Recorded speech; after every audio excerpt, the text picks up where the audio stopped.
인사합시다.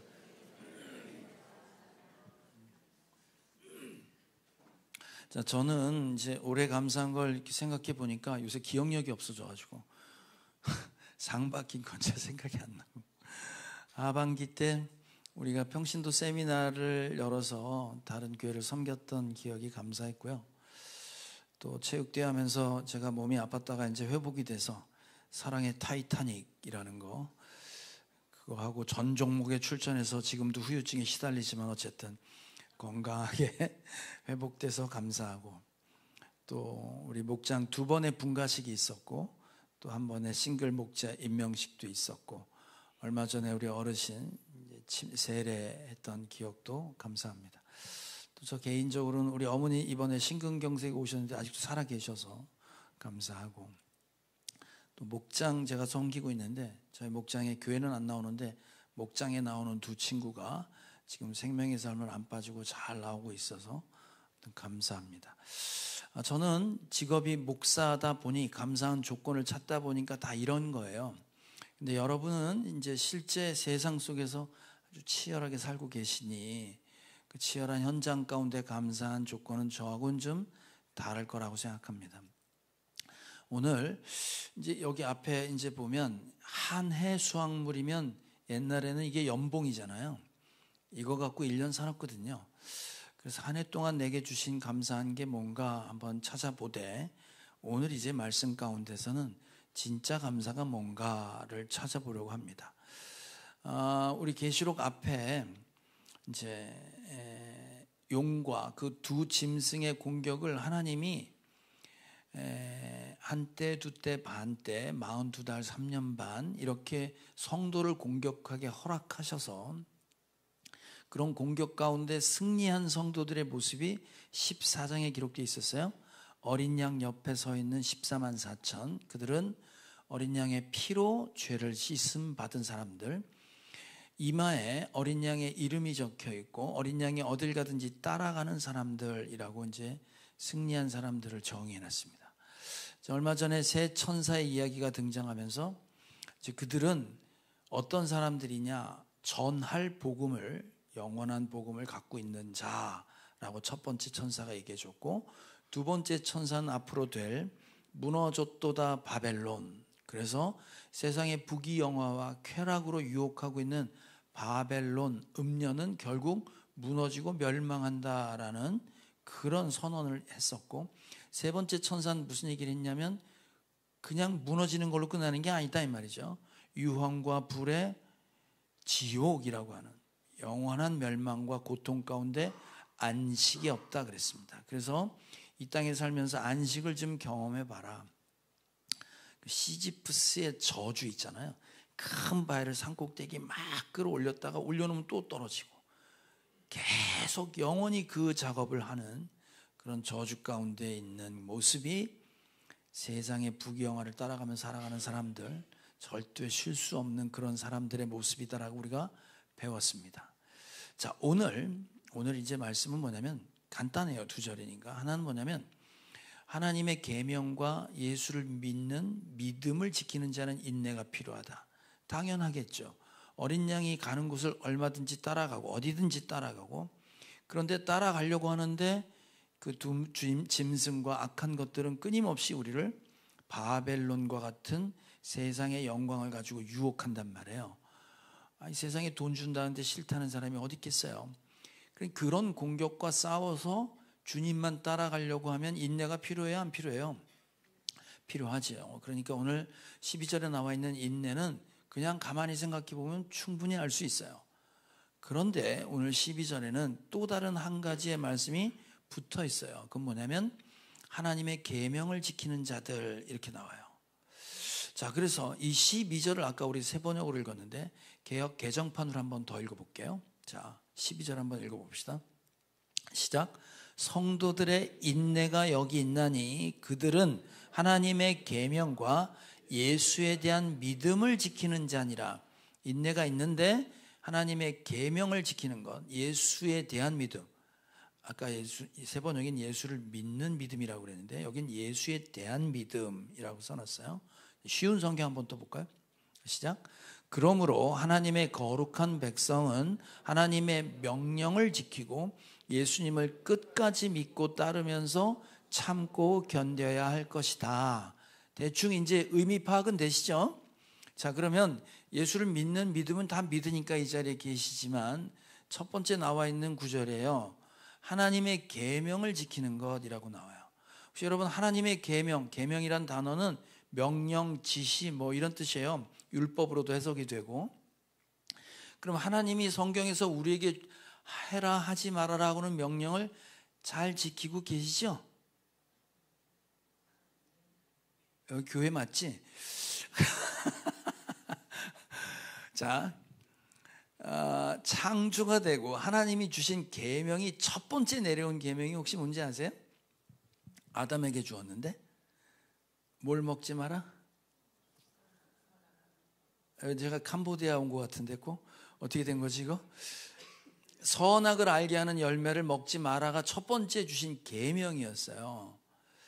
마귀가 어떻게 유혹을 했냐면 이거 따먹으면 너 하나님 될 거야. 동양에도 이런 비슷한 얘기가 있습니다. 뭐냐면 옥황상제가 사는 궁궐에 나무가 하나 있어요. 그 나무에 열매가 있는데 그 열매를 따먹으면 그는 불로장생하고 젊음과 건강을 영원히 잃지 않는다는 열매가 있어요.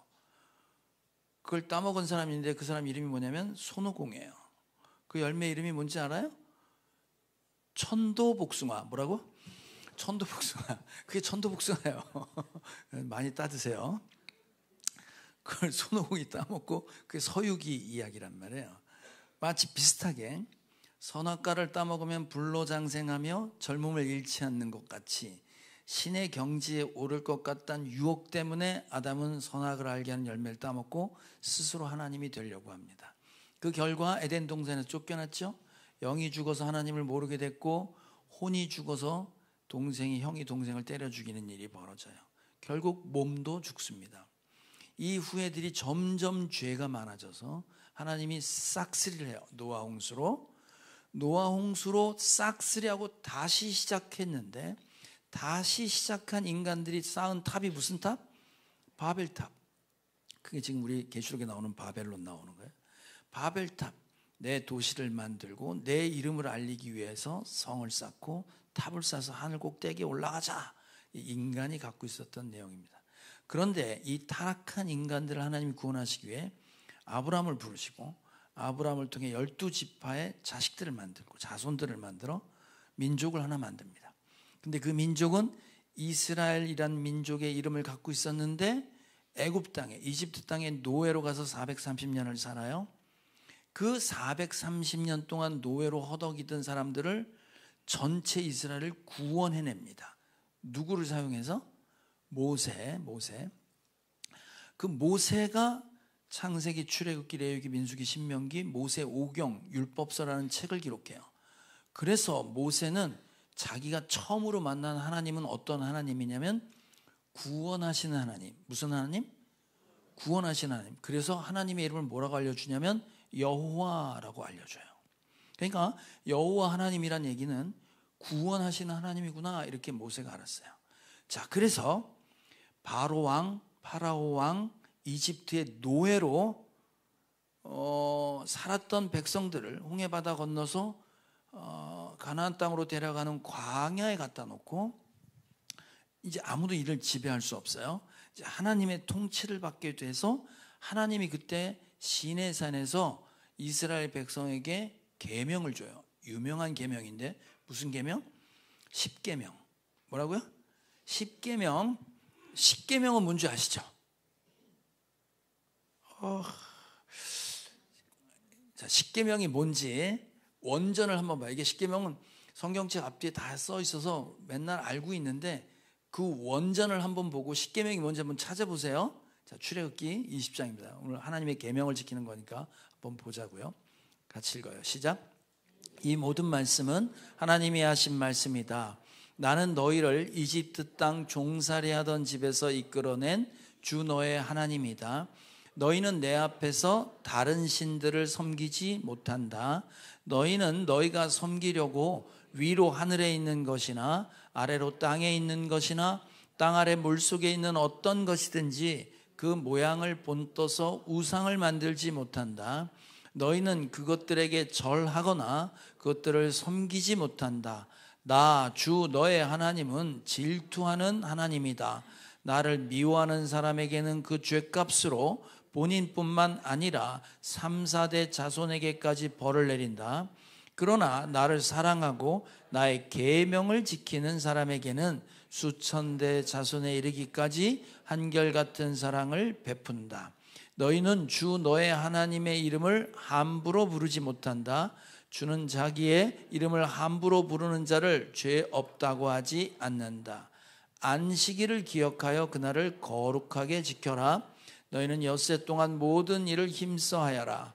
그러나 일의 날은 주 너의 하나님의 안식일이니 너희는 어떤 일도 해서는 안 된다.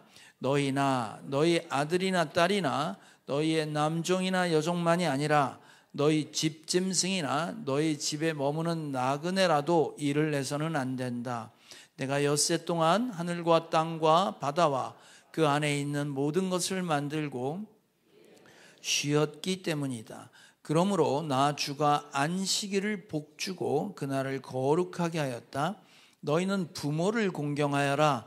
그래야 너희는 주 너의 하나님이 너희에게 준 땅에서 오래도록 살 것이다.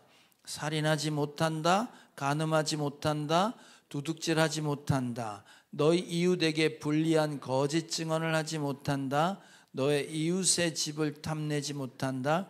너의 이웃의 아내나 남종이나 여종이나 소나 낙이나 할 것 없이 너의 이웃의 소유는 어떤 것도 탐내지 못한다. 자, 10가지 찾으셨어요? 첫 번째가 뭐지? 다른 신을 섬기지 마라. 두 번째는 우상 만들지 말고 절하지 마라. 세 번째는 하나님의 이름을 함부로 부르지 마라. 네 번째는 안식일을 지켜라. 다섯 번째는 부모를 공경해라. 여섯 번째는 살인하지 말아라. 일곱 번째는 간음하지 말아라. 여덟 번째는 도둑질하지 말아라. 그 다음에 아홉 번째는 이웃에 대해서 뒷담화하지 마라. 엉뚱한 소리 하지 마라. 열 번째는 이웃의 어떤 것도 탐내지 마라 그랬어요. 자, 그럼 여러분에게 물어볼게. 10계명을 다 지키고 계십니까? 10개밖에 안 되잖아. 예? 지키세요? 못 지키세요? 우리 교회 이제 승합차가 여러 대 있는데 거기에 하늘교회라는 로고를 안 새겼습니다. 왜냐? 교회 망신당할까 봐. 제가 붙이지 말라 그랬어요. 우상을 만들지 말라 그랬어요. 하나님보다 더 사랑하는 거 우상이라 그랬으니까 거기 절하지 말라 그랬는데 또 뭐가 있었어요? 도둑질하지 말아라. 여러분 그 회사에서 땡땡이 치는 거 회사 거 훔치는 거예요. 맞아요, 안 맞아요? 대답을 하세요. 네, 회사에서 내가 시간 계약했는데 그거 가서 땡땡이 치면 다 도둑질하는 거예요. 그거. 내 이웃의 것을 탐내지 마라 그랬습니다. 어떤 것이든지 탐내지 말라 그랬어요. 우리 교회 어떤 장로님이 그런 얘기 하셨어요. 이웃의 것을 탐내지 말라고 하니까 이웃이 어디까지를 이웃이라고 하냐 묻는 거예요, 나한테. 그분 얘기가 충청도를 넘어가면 이웃은 아니다. 그래서 경상도나 저기 전라도에 색시를 새기는 건 죄가 되지 않지 않을까요? 어렵나 이 말이? 예. 우리는 이렇게 10계명을 다 온전히 지켜요, 못 지켜요? 솔직히 해봐. 지켜요, 못 지켜요? 못 지키지, 못 지켜.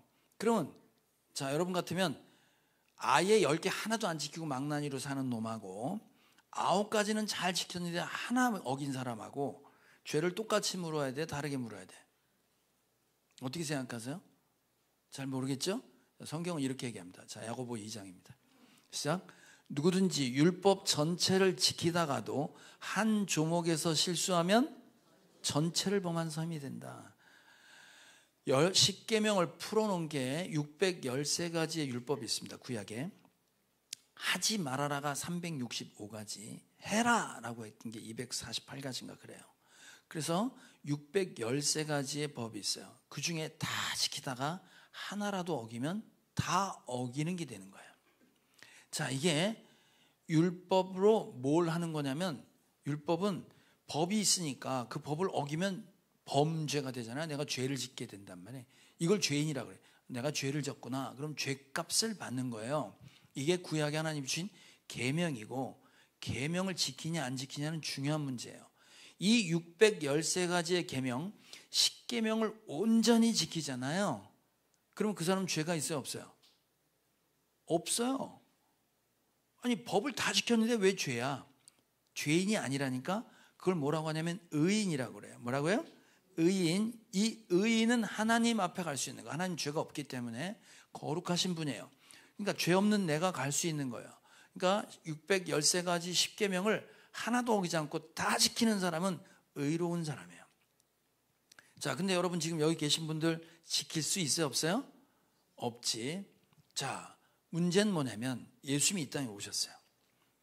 하나님이신 그분이 이 땅에 오셨는데, 그 예수님은 그러면 이 땅에 오셨을 때 10계명이라고 하는 613가지의 율법을 지켰을까요, 안 지켰을까요? 지키셨어요. 그럼 난지 8일 만에 할례를 받았고, 명절 때마다 예루살렘 성전에 가서 제사 지내고 헌금하고 11조도 내셨어요. 그래서 예수님은 율법 다 지키셨어요. 그러면서 예수님이 뭘 가르치셨냐면, 예수님이 우리 인간에게 가르쳐준 유명한 가르친 교훈이 있습니다. 기독교의 핵심인, 그걸 뭐라고 하냐면 산상수훈이라고 그래요. 뭐라고요? 산상수훈. 마태복음 5장부터 7장까지 나오는 산 위에서 그 백성들에게 가르쳤던 내용이에요. 그 가르쳤던 내용 중에 여러분이 잘 알고 있는 오른뺨 맞으면 어떻게 하라고? 왼뺨을 돌려대라고. 세상은 맞은 것만큼 돌려주라고 그랬거든. 상식적으로 보면 한 대 맞았으면 나도 한 대만 때려라. 이게 세상의 법인데 돌려대라 그랬단 말이에요. 자, 이 가르침이 나올 때, 예수님께서 이 가르침을 줄 때 시작을 어떻게 시작을 하셨냐면, 율법 얘기를 하면서 그 율법에 대한 설명을 하시는 게 산상수훈이었어요. 자, 마태복음 5장 17절 봅시다. 시작. 내가 율법이나 예언자들의 말을 폐하러 온 줄로 생각하지 말아라. 폐하러 온 것이 아니라 완성하러 왔다. 내가 진정으로 너에게 말한다. 천지가 없어지기 전에 율법은 1.1획도 없어지지 않고 다 이루어질 것이다. 그러므로 누구든지 이 계명 가운데 아주 작은 것 하나라도 어기고 사람들을 그렇게 가르치는 사람은 하늘나라에서 아주 작은 사람으로 일컬어질 것이요, 또 누구든지 계명을 행하며 가르치는 사람은 하늘나라에서 큰 사람이라고 일컬어질 것이다. 내가 너희에게 말한다. 너희의 의가 율법학자들과 바리새파 사람들의 의보다 낫지 않으면 너희는 하늘나라에 들어가지 못할 것이다. 예수님 오셔서 사랑해라 막 이렇게 얘기하니까 사람들이 율법이 아니라 예수님 따라가면 되겠구나 그렇게 생각했어요. 예수님 뭐라고 하냐면, 난 율법을 없애러 온 게 아니라 완성하러 왔다. 그러면서 율법을 지켜라, 지키지 말라. 어떻게 뭐라는 거예요 지금? 지키라는 거야. 아주 작은 것 하나도 어기면 안 된다는 거예요. 그러면서 뭐라고 했냐면, 당시에 가장 존경받고 칭찬받았던 사람이 율법학자, 신학자들, 바리새파, 아주 경건한 장로님들 같은 분들, 이런 사람들보다 훨씬 더 잘 지켜야 돼. 그러지 않으면 니넨 천당 못 가 그랬어요. 예수님을 따라다녔던 사람들이 대부분 노예, 창녀 뭐 이렇게 허접한 사람들이었단 말이에요. 그러니까 엉망으로 사는 사람들이었어요. 이 사람들 불러놓고 뭐라고 그러냐면, 지금 니네가 보는 사람들 중에 제일 경건한 사람보다 더 경건하게 안 살면 아무도 하늘나라에 갈 수 없어 이렇게 얘기했어요. 자, 그러니까 예수님의 가르침은 율법을 지키라는 거예요, 지키지 말라는 거예요? 지키라는 거예요. 근데 여러분 10계명을 지킬 수 있다고 그랬어, 없다고 그랬어? 대답을 하세요. 없잖아요 지금. 자, 그래서 예수님은 율법을 지켜라 해놓고 그 율법을 풀어서 이렇게 지켜 하고 설명을 하세요. 간단하게 두 가지 예를 들어요. 자, 이어서 바로 20절 읽었는데 21절부터 봅시다. 시작. 옛사람들에게 말하기를 살인하지 말아라. 누구든지 살인하는 사람은 재판을 받아야 할 것이다 한 것을 너희는 들었다. 그러나 나는 너희에게 말한다. 자기 형제나 자매에게 성내는 사람은 누구나 심판을 받는다. 자기 형제나 자매에게 얼간이라고 말하는 사람은 누구나 공의에 불려갈 것이요, 또 바보라고 말하는 사람은 지옥불 속에 던져질 것이다. 간음하지 말아라 하고 말한 것을 너희는 들었다.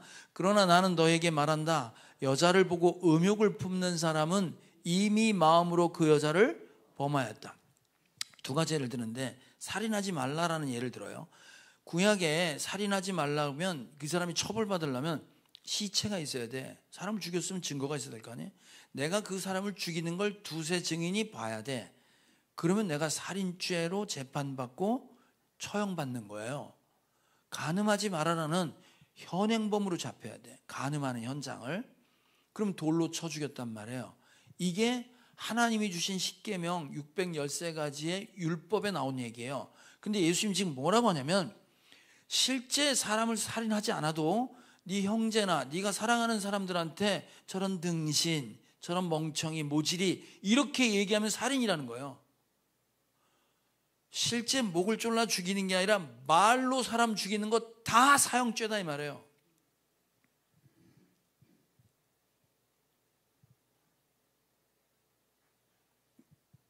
심각하지? 두 번째, 간음하지 말아요. 간음은 실제 행동으로 옮기는 게 아니라 보고 마음속으로라도 야한 생각을 한다거나 속으로 저 남자 저 여자고 이상한 영화 찍는 사람 다 지옥 간다 이 말이에요.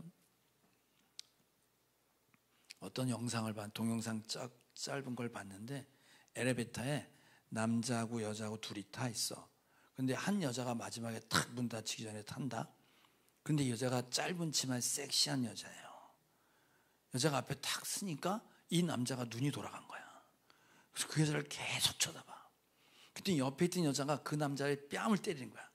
아주 좋아 죽는구나. 눈이 돌아갔네. 돌아갔어. 그리고 때려. 그러니까 남자가 맞고 여자를 보고 뭐라고 하냐면, 저를 왜 때리세요? 모르는 여자야. 모르는 여자야. 왜 때려요? 그랬더니 괜히 보고 감정이 입돼서 때렸다는 거야. 여러분, 이게 지금 이런 식으로 우리가 마음속으로, 그래서 왜 중동 지방에 가면 여자를 보고 음욕을 품으면 죄다 그러니까 아예 음욕을 품지 못하게 싹 가려버렸어요. 이렇게 눈만 나오게 일자로 파놨다고. 사우디 같은 데 가면 그래도 음욕을 품는다는 거야. 사람이 마음속으로 사람을 죽이고 싶은 마음이 생기거나 누구를 욕하거나 마음속으로 이상한 생각을 한 사람들은 다 율법을 어겼다 이 말이지. 그럼 이 중에 지금 이 말 그대로 해석해서 여기 천당 갈 사람 없고 다 그런 사람 다 지옥 간다 그러면 이 중에 천국 갈 사람이 있어요 없어요? 자신 있는 사람이 있어 천국 가겠다고? 아무도 없지. 아무도 없어요. 그렇게 못한단 말이에요. 자, 그러면 그래서 예수님이 마태복음 5장에 산상수훈을 얘기하면서 뭐라고 얘기하냐면 이런 식으로 얘기해요. 결론은 어떻게 내냐면, 자, 마태복음 5장 48절입니다. 시작. 그러므로 하늘에 계신 너희 아버지께서 완전하신 것 같이 너희도 완전하여라. 이게 할 수 있는 얘기야, 할 수 없는 얘기야? 완전하라는데 우리가 어떻게 완전하라는 말이에요. 자, 그러면 도대체 이렇게 율법을 주고 우리를 전부 죄인 만드신 하나님께서 그럼 우리는 어떻게 천국 가는 길을 열어놓으셨냐 이 말이지. 하나님은 우리에게 십계명 613가지의 율법을 주실 때 법만 준 게 아니라 뭘 줬냐면 제사 제도를 주셨어요. 예배. 제사는 뭐냐면 네가 613가지 놓고 하나라도 걸리면 넌 사형이야. 죄가 없는 사람이 없단 말이야. 전부 죄인인 거예요. 그러면 하나님 앞에 설 수가 없잖아요. 그래서 제사제도, 어린 양을 한 마리 갖고 와. 깨끗한 양을, 흠이 없는 양을. 그래서 내가 지었던 죄의 목록을 다 가지고 안수해. 내 그 양의 머리에 손을 얹고, 그러면 어떻게 되냐면 내 죄가 양한테 훌러덩 넘어가고 양의 흠 없는 깨끗함이 나한테 넘어와요. 그러면 이제 죄가 어디로 가냐면 양한테 간 거예요. 죄값을 받아야 되잖아요. 그 죄값을 받는 게 번제였어요. 속죄제. 그건 어떻게 하냐면 이 양을 내가 안수했던 내가 칼을 들고 이 양을 난도질합니다. 각을 떠요. 피를 다 받아내. 각을 떠 갈기갈기 찢어놓은 이 양을 불에 태워요. 불에 태워서 시뻘건 불 속에서 활활 타는 걸 쳐다보고 있는 거였어요. 죄 진 사람의 종말이에요. 죄를 갖고 있는 사람이 어떻게 된다는 걸 보여주는 거예요. 그 죄값은 끔찍한 거예요. 왜 지옥불을 불과 유황이라는 줄 아세요? 불에 태우는 그 죄가 얼마나 끔찍한 건지를 보라는 거예요. 그래서 이 죄가 이렇게 해결되지 않고는 그 누구도 있을 수 없다는 거예요. 자, 여러분, 만약에 그런 게 없었다면 지금 여기 계신 분들 있잖아요. 여러분 그냥 앉아 있는 걸로 지옥불에 가요. 무슨 말이냐면, 여러분 혹시 회사 다니는 사람들이 사장님이 불렀어요? 사장님이 불러서 뭘 지시를 하고 뭘 가르치려고 그래요. 그러면 여러분은 사장님 앞에 앉아서 들어요? 서서 들어요? 대답을 하세요. 서서 듣지. 그게 예의잖아. 그런데 지금 여러분 잘 봐요. 머리 허연 목사가 하나님의 말씀을 여러분에게 전하고 있는데 다리 꼬고 앉았잖아 지금. 이렇게 편안히 앉아서 듣는 게 말이 되냐고. 전부 지옥 가야지. 다음 주부터 제가 누워서 설교할 테니까 그럼 다 일어나서 듣든가 의자 다 빼고 엎어져 갖고. 왜 모스크에 의자가 없는지 아시겠어요? 엎드려 절하면서 들었어요. 이게 지금 우리의 실존을 얘기하는 거예요. 아무도 하나님 앞에 갈 자가 없다. 제사 제도는 뭐예요? 네가 하나님 앞에 설 수 있는 건 네 죄값을 누군가 대신해서 받는 것 말고 너희는 답이 없다. 따라서 너희한테 필요한 건 율법학자나 바리새인처럼 행하는 것으로 말씀을 잘 지키는 자의 샘플을 보고 따라가는 게 아니다. 너희한텐 구원자가 필요하다 이 말이에요. 그래서 예수님 오시고 난 다음 예수님이 십자가에 지시면서 우리에게 어떤 길을 열어놓으셨냐면 그 속죄 제물이 되신 것 때문에 우리가 완전하게 된 거예요. 자, 로마서 3장을 한번 봅시다. 시작. 그러나 이제는 율법과는 상관없이 하나님의 의가 나타났습니다. 그것은 율법과 예언자들이 증언한 것입니다. 그런데 하나님의 의는 예수 그리스도를 믿는 믿음을 통하여 오는 것인데 모든 믿는 사람에게 미칩니다. 거기에는 아무 차별이 없습니다. 모든 사람이 죄를 범하였습니다. 그래서 사람은 하나님의 영광에 못 미치는 처지에 놓여 있습니다.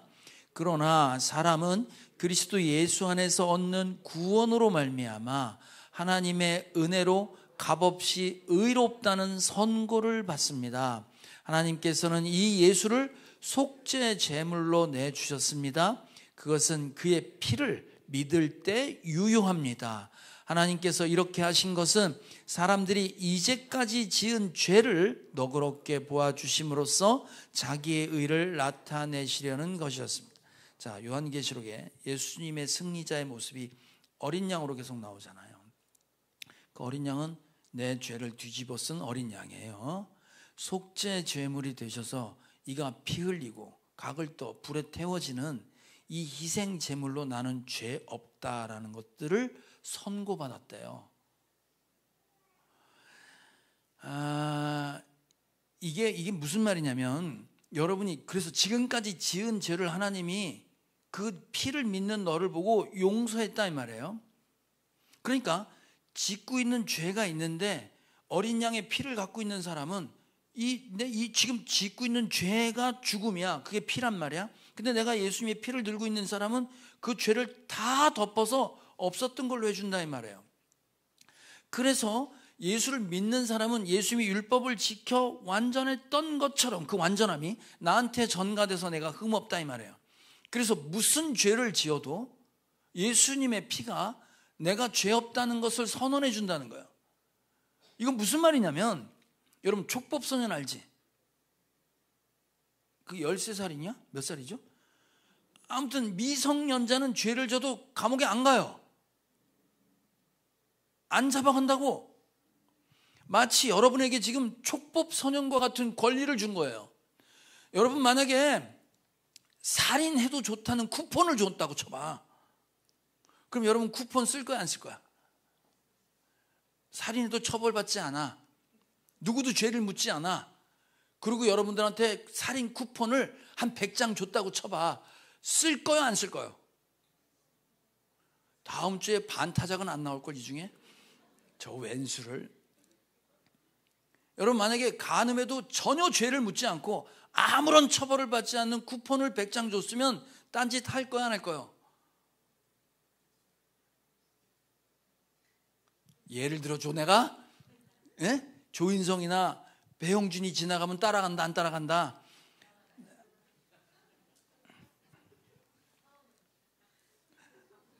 보세요. 지금 이 선언하는 게 그런 거예요. 너희가 지금까지 지었던 앞으로 지은 모든 것들이 예수를 믿는 믿음 안에 있으면 그 예수님이 네가 지은 죄값을 받아. 너는 죄를 묻지 않는다는 거예요. 여러분 그렇게 되면 무슨 일이 벌어지냐면 마치 우리가 촉법소년처럼 어떤 죄를 지어도 처벌받지 않는다라는 게 하나님이 하신 일이에요. 예수님이 하신 일이라고. 그러면 여러분 같으면 죄를 지어도 죄값을 묻지 않는다면 죄를 더 많이 질 것 같아 안 질 것 같아? 아니 살인 쿠폰 주면 쓸 거 아니냐고. 그래? 안 걸린다고? 죄를 안 묻는다고? 그럼 저놈 내가 대신 죽여줄게 이러고 싶지 않아? 여러분 우린 충분히 그러고도 남아요. 죄덩어리가 될 거라고. 그래서 세상 사람들은 기독교를 보고 무슨 저런 무식한 종교가 있냐 이 말이야. 에? 아니 무슨 죄를 지어도 용서해 주신다고? 그런 게 어디 있냐 이거야. 피해자가 있는데 그러면 죄를 더 마음대로 막 짓게. 이게 복음을 처음 들었던 사람이 나오는 질문인 거예요.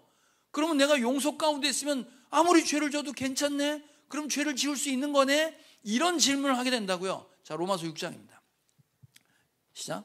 그러면 어떻게 해야 하겠습니까? 우리가 율법 아래 있지 않고 은혜 아래 있다고 해서 마음 놓고 죄를 짓자는 말입니까?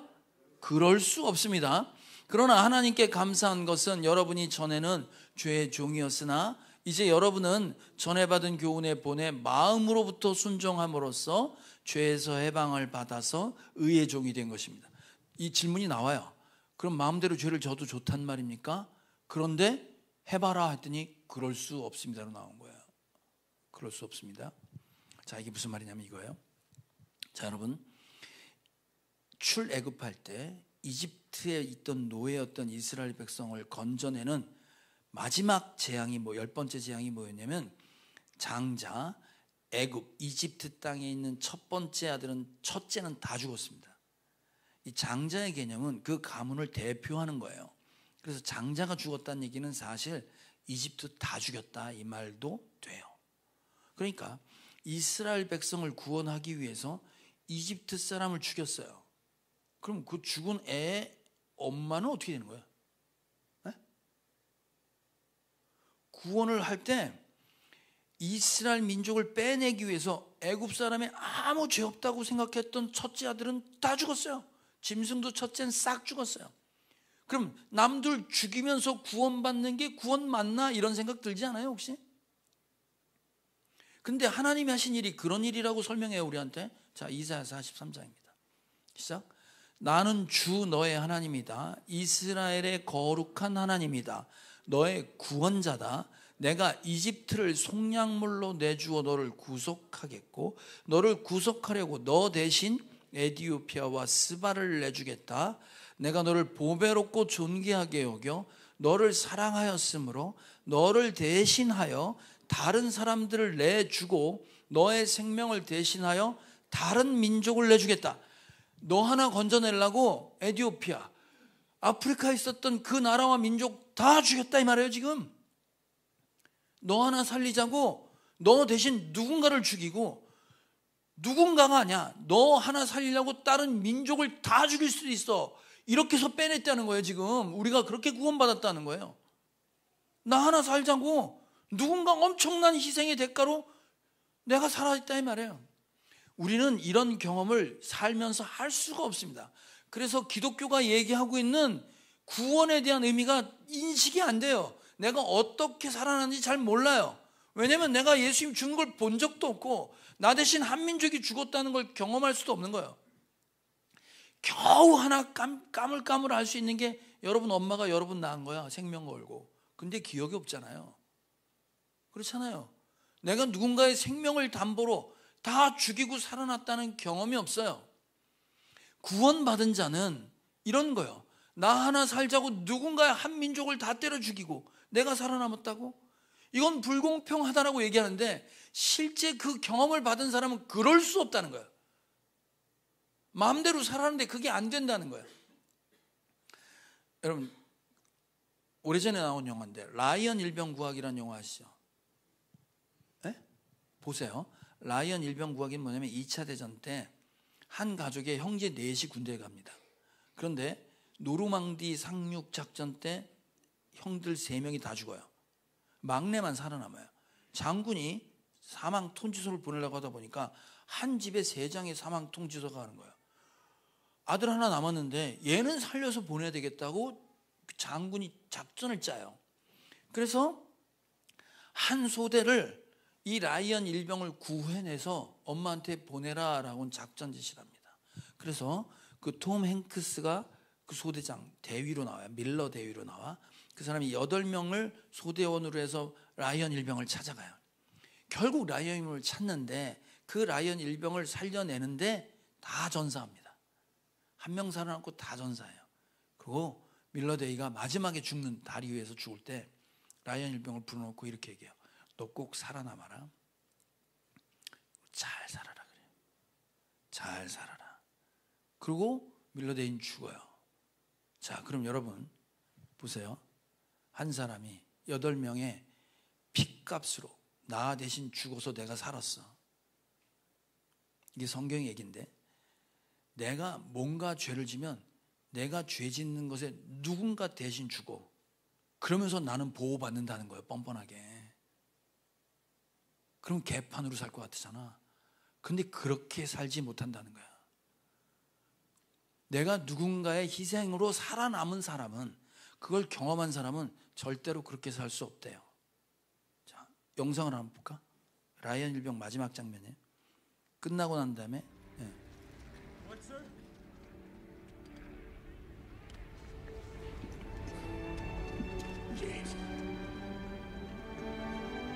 Earn this. Earn it.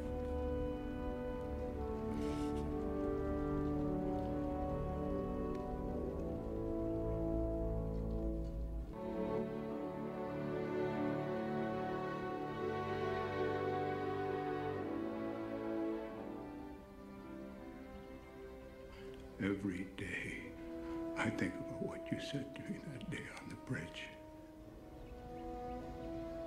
I've tried to live my life the best I could.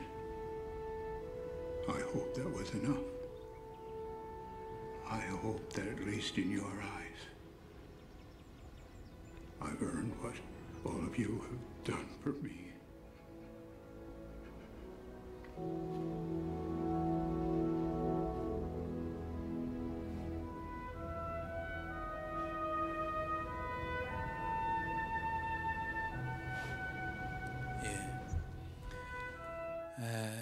잘 보세요. 저 사람은 무슨 큰 일을 한 게 아니에요. 자기 가족들 데리고 그 자기를 위해 희생했던 그 대위가 있던 노르망디 그 지역에 가서 그 묘지를 찾아서 나이 든 다음에 자기 가족들 데리고 와서 뭐라고 얘기해요? 마지막 유언을 들었다 이가. 매일 생각해야 되잖아.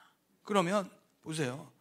잘 살아야 된다고 했던 잘 산다는 건 어떤 삶을 얘기하냐면 나를 위하여 누군가 희생됐던 그 희생하는 그렇게 살으란 말이었어요.